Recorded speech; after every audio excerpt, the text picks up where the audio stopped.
Как вы понимаете, ничего подобного ни у кого в мире пока нет. Personne au monde ne dispose de telles armes, a affirmé à plusieurs reprises Vladimir Poutine dans son discours choc devant le Conseil de la Fédération qui réunit les deux chambres du Parlement et tous les politiciens qui comptent en Russie.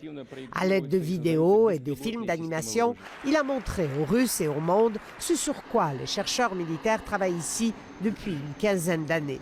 Toute une nouvelle génération d'armes stratégiques sophistiquées prêtes à être fabriquées ou déjà en production. Et voici Sarmat, un missile balistique intercontinental à tête multiple capable de défier les systèmes de détection. Et puis des missiles de croisière supersoniques, certains à propulsion nucléaire, dont le rayon d'action est incroyablement grand, pratiquement indétectable.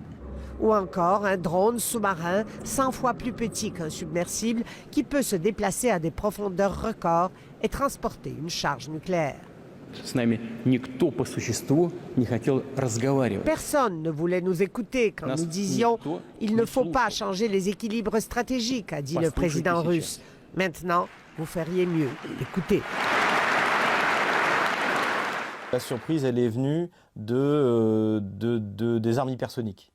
On sait que les États-Unis, les Chinois, les Russes travaillent sur des armes hypersoniques, mais personne n'imaginait, en tout cas pas moi, que les Russes étaient aussi avancés et qu'en fait, ils étaient sur le point de se doter, de mettre ces armes en dotation.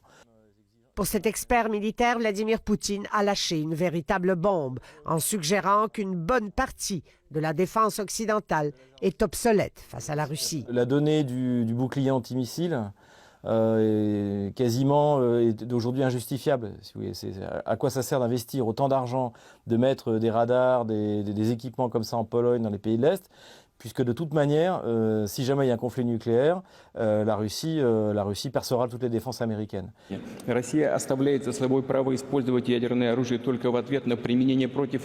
Vladimir Poutine a répété, la Russie n'utilisera ses armes que si son territoire est attaqué ou si un de ses alliés est visé par des armes de destruction massive. Mais plus question de prendre à la légère les capacités stratégiques de Moscou, dit le maître du Kremlin, qui s'apprête à rester un autre 6 ans à la tête du pays. Attention, la Russie de Vladimir Poutine pourrait s'avérer être un ennemi redoutable. Ici Alexandra Chatska, Radio-Canada, Moscou.